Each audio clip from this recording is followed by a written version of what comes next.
Princess Vera of the Kelith Empire stood in the Grand Archive Chamber, her crystalline fingers trembling as they hovered over the data console.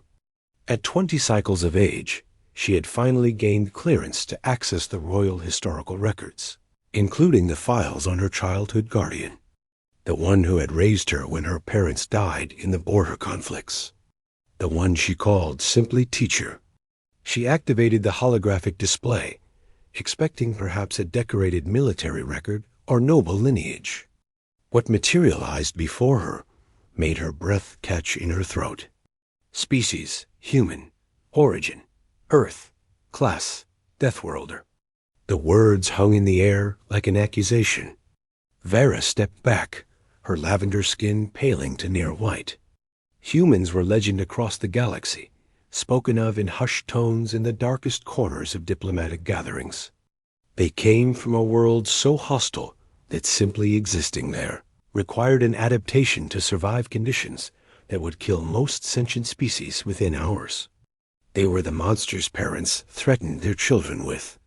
They were the reason 3 separate galactic councils had instituted contact protocols. And one had raised her. Vera's mind raced backward through her memories, re-examining every moment through this new lens.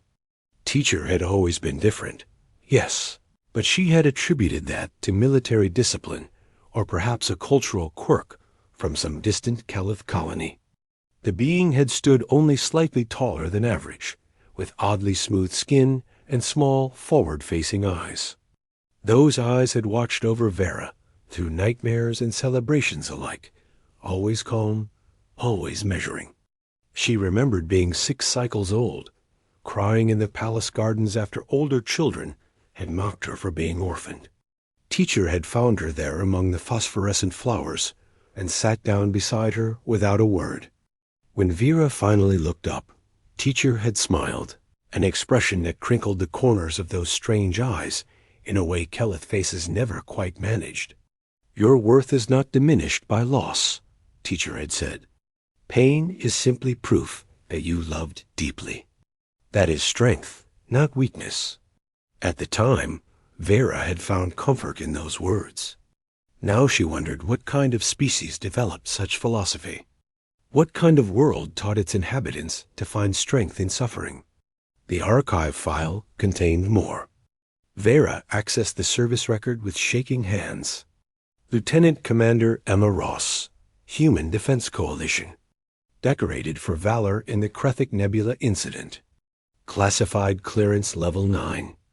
Seconded to Kelith Royal Protection Detail under the Terran Kelith Alliance Treaty following the death of King Terran and Queen Lysa. There were commendations. So many commendations. Actions taken under fire that the Kelith military considered borderline suicidal. Wounds sustained that should have been fatal. Recovery times that defied medical logic. And through it all, a pattern emerged that made Vera's pulse quicken. Every impossible action, every improbable survival, every physics-defying feat had been performed in the protection of others. Emma Ross had nearly died 4 times before ever setting foot on Kelith Prime. She had volunteered for the Guardian position. The archive chamber door hissed open behind her. Vera didn't need to turn around to know who it was. She had memorized the sound of those footsteps over 14 cycles. The slight difference in rhythm that she now understood came from a bipedal gait evolved on a higher gravity world. "You're early for our session," Emma said, her voice carrying that odd flat accent that Vera had never been able to place among known Kelith dialects. Because it wasn't a Kelith dialect at all. "You're human," Vera said, still facing the hologram. The footsteps stopped. The silence stretched for 3 of Vera's rapid heartbeats. Yes, Vera finally turned. Emma stood in the doorway, wearing the simple gray uniform she always wore, hands clasped behind her back in that eternal parade rest stance. She looked exactly as she always had, patient, alert, and utterly calm. How had Vera never noticed how alien that calmness was? Kelith showed their emotions in the shimmer of their skin, the flutter of their crest ridges, Emma had always been so still, so controlled, like a predator conserving energy. "You lied to me," Vera said, and hated how young her voice sounded. "No," Emma replied. "You never asked. I never offered. The Royal Council decided that telling you would be counterproductive to your development." "The Council knew?" Vera's crest ridges flared in shock. "Everyone knew except me?" "Your safety required discretion. Human guardians are effective because most threats don't recognize us until it's too late. We look harmless to most species." Emma's expression didn't change, but something flickered in her eyes. "I argued for telling you when you reached maturity. I was overruled." Vera accessed the file again, scrolling through the details she had only skimmed before. She stopped at a section marked Biological Specifications and felt her breath catch again. Bone density 3 times galactic standard. Muscle fiber compression ratio unsurvivable by most species. Redundant cardiovascular system. Healing factor classified as extreme. Adrenaline response capable of temporarily exceeding safe operational parameters. Pain tolerance categorized as abnormal. "You're a weapon," Vera whispered. "I'm a person," Emma corrected gently. "My species evolved on a world that tried very hard to kill us. We adapted. That doesn't make us weapons any more than your crystalline bone structure makes you a piece of jewelry. The stories say humans are dangerous, that your kind started 3 wars before the Council even made contact, that you can't be trusted because you see everything as a threat." Emma's jaw tightened almost imperceptibly. "The stories are partially correct. We did fight among ourselves before we reached the stars, but so did most species. The Caliph had 6 continental wars before achieving spaceflight. The difference is that when humans fight, we tend to win, and that frightens people. As for seeing threats everywhere, that kept our ancestors alive when the predators came at night. Old instincts die hard." Vera pulled up another file, this one showing a tactical breakdown of the Kruthic Nebula incident. She watched the battle simulation unfold, saw the human ship take damage that should have vaporized it, saw the crew, including Emma, continue fighting with half their systems offline and the bridge exposed to vacuum. They had saved a civilian transport carrying 2,000 Kelith refugees. 43 humans had died buying time for the evacuation. "You told me once that courage isn't the absence of fear," Vera said slowly. "You said it was acting despite fear, that anything else was just ignorance, pretending to be bravery." "Was that a human saying?" "An old one, yes. We had to learn courage early. Everything on our world was bigger, faster, and hungrier than us. Fear kept us alive, but courage let us build civilizations anyway." Vera closed the files and turned to face her guardian fully. Emma hadn't moved from her position by the door, hadn't tried to approach or comfort. She simply waited, giving Vera the space to process.